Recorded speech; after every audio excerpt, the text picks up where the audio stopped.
स्वार टांडा क्षेत्र की उम्मीदवार समाजवादी पार्टी से अनुराधा साहिबा,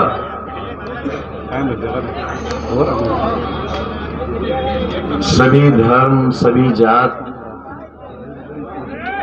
और हर किस्म की सोच और फिक्र के स्टेज पर और मेरे सामने बड़ी तादाद में नौजवानों, बुजुर्गों और वो बहुत मासूम छोटे छोटे बच्चों जिनके हाथ में कलम देने की ख्वाहिश है, क्यों परेशान हो रहे भैया? यार थोड़ी देर की तो बात, हमें जमीन से सलीब तक पहुंचा देख दिया, लियो यार, क्या दिक्कत? यानी फांसी के तक। जिन कोठरियों में हम दोनों को रखा गया था, आप में से कई साथियों ने हमारी वो कैद और कैद की वो सख्ती खुद जाकर देखी है। ये एक ऐसा भयानक मंजर था जो हम पे गुजरा और आपने देखा। अंग्रेजों ने ये कोठरियां उन लोगों के लिए बनवाई थी जो या तो अपराधी थे या एक अपराध कर रहे थे मुल्क की आजादी की लड़ाई का। हिंदुस्तान आजाद हो, गुलामी जाए और लोगों की हुकूमत कायम हो, एक ऐसी सरकार जिसे लोग चुने और जो लोगों की सरकार हो। वहां किसी एक का हुक्म न चले, मजहब के नाम पर, धर्म के नाम पर, जाति के नाम पर इंसान को इंसान से लड़ाया न जा सके, किसी का सर झुकवाया न जा सके, किसी को जलील और रुस्वा न किया जा सके, किसी बाप और किसी मां को इस बात के लिए मजबूर न किया जा सके कि या तो उसकी बेटी महलों की स्याह दीवारों में अपनी अस्मत लुटवाकर दम तोड़ दे, या मां बाप अपने ही घर में एक गड्ढा खोदकर अपनी बेटी को जिंदा दफन कर दें। ये एक वैचारिक और उसूली नजरियाती लड़ाई थी। स्वार के मैदान और हमारे ये तमाम साथी जिनकी उम्रें उस वक्त इतनी ही होंगी जितनी आपकी हैं, इनके चेहरे और सर पर कोई बाल सफेद नहीं था। ये सब काले बालों वाले नौजवान थे और यहां कोई हक की बात कहने की हिम्मत नहीं कर सकता था। यही स्वार का बाजार, रिसालत खां का कत्ल हुआ, खून बहता रहा लाश से और किसी की हिम्मत नहीं थी कि लाश को उठा ले। एक ऐसा दर्दनाक कत्ल और एक ऐसे जांबाज और बहादुर का कत्ल जो महलों से टकराया था। महलों ने दिखाया कि अंजाम यह होता है हमसे टकराने का। उस वक्त भी हमने स्वार में आकर हक की आवाज बुलंद की थी, जब हमारे हाथ बिल्कुल खाली थे, दामन भी खाली था।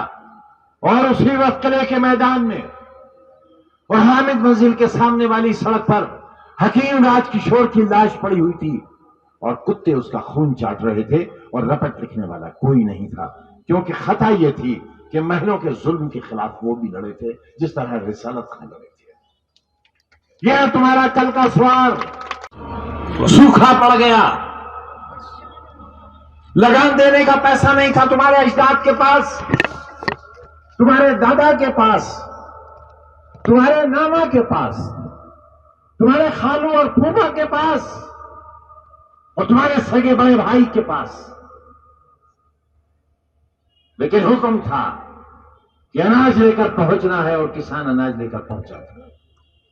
गोली चली थी और अनाज खून में रंग गया था।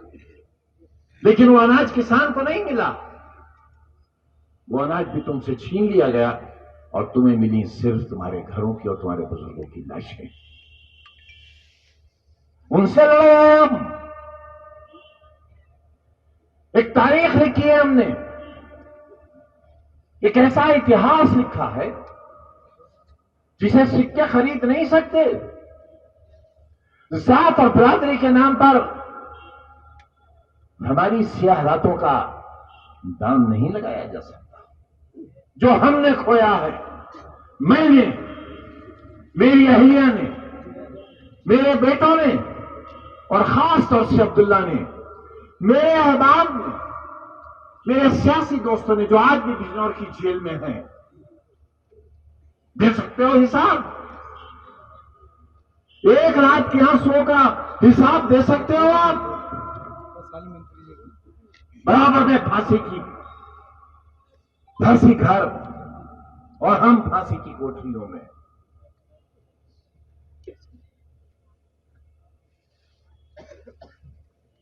ये था मंजर, ये गुजरी है हम पर, लेकिन सौदा तो नहीं किया तुम्हारा, बेचा तुम्हें, तुम्हारा सर झुकने दिया कहीं? छीन ली 2 बार तुम्हारे विधायक की मेंबरशिप, इसलिए कि अभी कोई माई का लाल 150 करोड़ के हिंदुस्तान में अब्दुल्ला को इसलिए नहीं हरा सकता कि अल्लाह का सबसे पसंदीदा नाम है।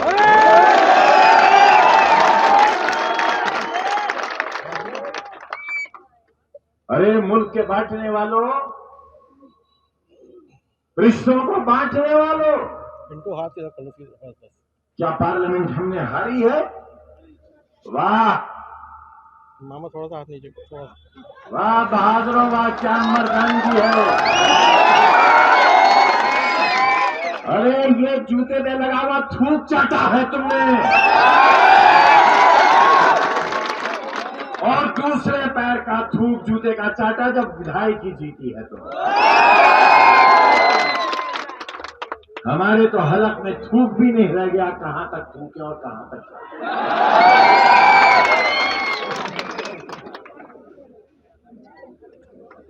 सीट यहां आई, जीते तुम, तमंचा लेकर दौड़ाने वालों, तमंचा लेकर। इसी मोबाइल में वीडियो है दरोगा का, तमंचा लेकर वोट डालने वालों को डराने वालों, घरों के अंदर ताला डालकर पुलिस का पहरा लगाने वालों, और दिल्ली में ये कहते हो सबसे बड़ी कुर्सी पर बैठे हुए बादशाह कि हमने रामपुर भी जीत लिया। अरे ये है हमारी हैसियत, ये है हमारी हैसियत कि हमारी हार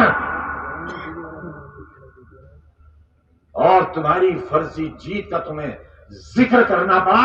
150 करोड़ में ये हैं 1 और 11।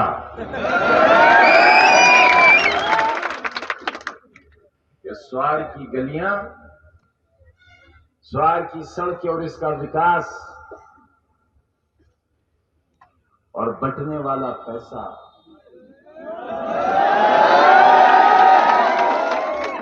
ये किसका है? अरे ये मेरे कलम का दिया हुआ है, ये मैंने दिया है। नमक हराम,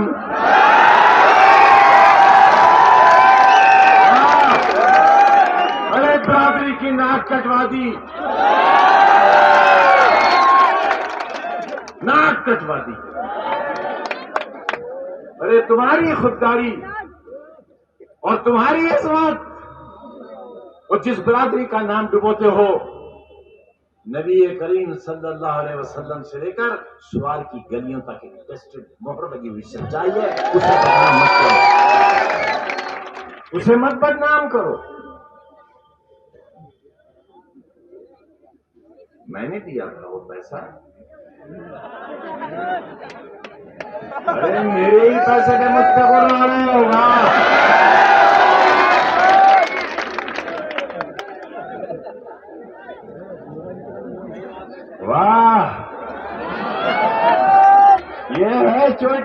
तकबीर। मैंने दूध चढ़ाव में खौला कर रखा था। सवाल वालों, तुम्हारे लिए मुझे क्या मालूम, बिल्ली खुद छोड़ रहा है। चाट गई सारी बालाई, पी लिया सारा दूध और कहां चढ़ाया? फूल की जड़ों में ले गया।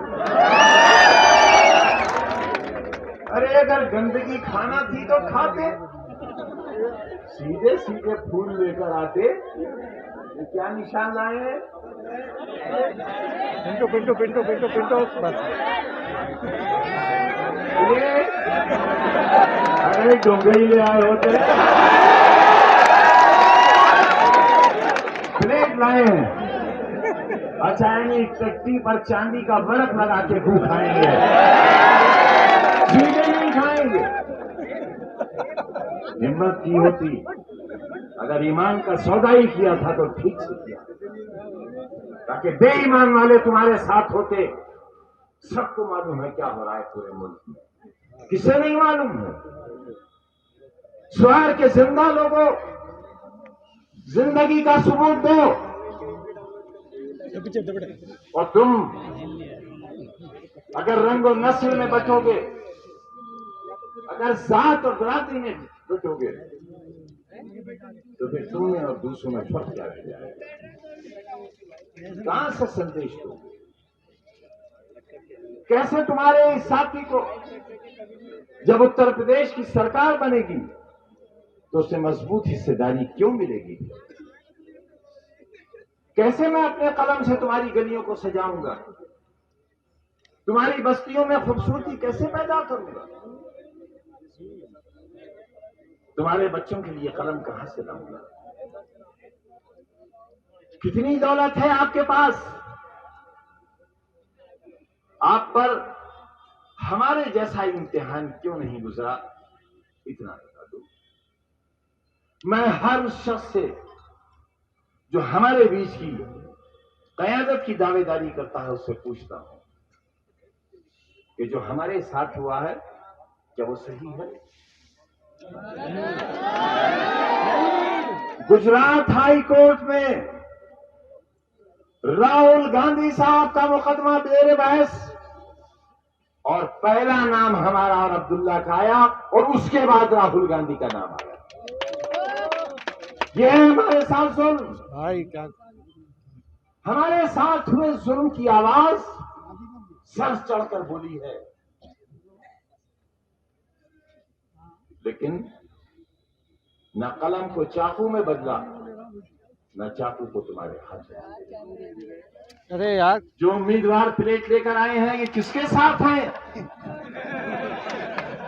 ये किसके साथ हैं?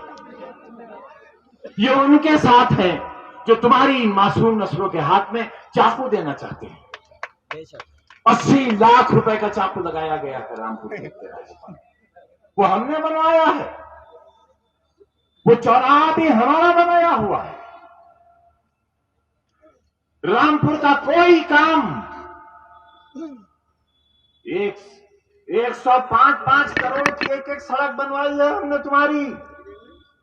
एक सड़क 105 करोड़ की तुम्हारे लिए। इस तरह तुम्हें तुम्हारा खोया हुआ हक वापस दिलवाया है। तुम्हें छोड़ा नहीं है कहीं, तुम्हें अकेला नहीं रखा और शाना बशाना खड़े रहे तुम्हारे साथ। एक बाएं हाथ को तुम्हारा ये सिपाही और दाएं हाथ तुम्हारा ये सिपाही, कभी नहीं छोड़ा। 50 वर्ष से तुम्हारे बीच में हारे तब, रुसवा हुए तब, और जब कुरैशी भाई की लाश लाना थी अस्पताल से, जिसकी लाश लेने वाला कोई नहीं था। बताओ बुजुर्गों, इन नौजवानों को बताओ, 5 मारे गए थे इमरता में, कोई लाशें गिनने वाला नहीं था। कोई घर के लोग लाश लेने वाले नहीं थे जब तक हम नहीं पहुंचे थे, हमारे साथी नहीं पहुंचे थे। रामपुर के जिला अस्पताल से एक कुरैशी भाई की लाश को लाने के लिए कोई तैयार नहीं था और इस शर्त के साथ लेकर आया था कि जब ये लाश मैं लेकर सवार में दाखिल हूं तो जिम्मेदार पुलिस वालों की वर्दियां उतर जाना चाहिए, और ऐसा ही हुआ था। पूछो अपने बुजुर्गों से।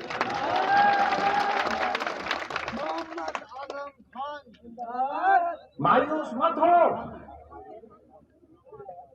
तूले शबे फिराक से घबराना है जिगर, अगर गमों की लंबी रात है मत परेशान हो, ऐसी भी कोई रात है जिसकी सफर न होगी, अब बड़ी हसीन सुबह होगी, इंशाअल्लाह उन लोगों की होगी जिनके हाथ में प्लेट नहीं होगी भीख मांगने के लिए, नहीं होगा, बल्कि तुम्हारी नस्लों के लिए कलम होगा उनके पास। आज जो कुछ हमारे साथ हो रहा है वो इसलिए नहीं हो रहा है कि हम एमपी हो गए, हम एमएलए हो गए, हम वजीर हो गए, बल्कि अपने मालिक को गवाह करके कहते हैं नौजवानों कि आज हमारे साथ जो कुछ हो रहा है वो इसलिए हो रहा है कि हमने तुम्हारे मासूम बच्चों की नर्सरियां लगाई, हमने स्कूल बनाए, जिन इमारतों को छीनने का सिलसिला शुरू किया है मगर नहीं छीनने देंगे, इंशाअल्लाह लड़ेंगे सुप्रीम कोर्ट तक इंशाअल्लाह, और तुम्हारा हक अपनी जिंदगी में तुम्हें दिला कर रहेंगे इंशाअल्लाह। और जो यूनिवर्सिटी बनाई है तुम्हारे लिए तो तुम्हारी कम नसीबी है कि तुम उसे देख नहीं जाते, तुम जाओ वहां की दरो दीवार से सबक लो, वहां की फिजाओं में मुअत्तर हो जाओ, वहां के खाना खुदा की जाकर ज़ियारत करो, वहां की मिट्टी को प्यार करो और अहद लो वहां जाकर कि आने वाली तारीखों की, नस्लों की बफज़ल इलाही ये इदारा तकदीर बदलेगा। यहां से अफसर पैदा होंगे, साइंसदान पैदा होंगे, डॉक्टर और इंजीनियर पैदा होंगे। हम आपको ये खुशखबरी देकर अपनी बात खत्म करना चाहते हैं कि इस यूनिवर्सिटी से पढ़े हुए बच्चे इसरो में हैं और दुनिया के कोने कोने में यहाँ के बच्चे यहाँ पर हैं। आप हमारी वेबसाइट पर जाकर देख सकते हो। यही है हमारा जुर्म और यही है हमारा गुनाह। अगर तुम चाहते हो कि ये नर्सरी खत्म हो जाए, तुम्हारी आने वाली नस्लों के हाथों से कलम छिन जाए, तो जो कोशिश है, जो पौधा हमने लगाया है, फिर तुम अपने ही हाथों से उसमें जहर डाल देना और हमें भी उसी में दफन कर देना। हमें कमजोर मत होने देना, हमें मायूस मत होने देना, और अगर कभी हमारे आंख से आंसू टपके तो अपनी हथेली बढ़ाकर हमारे आंसू को जमीन पर जाया मत होने देना। अनुराधा चौहान हमारी आबरू है, इनके साथ अगर जरा सी भी नाइंसाफी हुई उसे धोखा कहा जाएगा, और आज जो धोखा हमारे साथ हुआ है वो धोखा इनके साथ नहीं होना चाहिए। हमारे साथ फर्क यह है कि वो धोखा तुमने नहीं किया, वो धोखा किया है उन्होंने जिन्होंने हमारे कलम का नाजायज फायदा उठाया, हमारी मोहब्बतों का नाजायज फायदा उठाया, हमारी उन पर जो इनायतें थी उसका नाजायज फायदा उठाया। बात करो उन लोगों से जिनके साथ माफी मांगने लखनऊ गए थे, मैंने पकड़ ली थी कई चोरियां, उसी वक्त जेल चले जाते थे, माफ किया था मैंने। वो कल की हैसियत देख लो और आज की हैसियत देख लो, फैसला तुम्हारे हाथ है। अनुराधा चौधरी तुम्हारे सामने खड़ी है, मोहब्बत का सबूत दो और फिरका परस्ती का इल्जाम लगाने वालों को ये जवाब दो कि ये बहन है हमारी, और बहन है तो बस बहन है और कुछ नहीं है।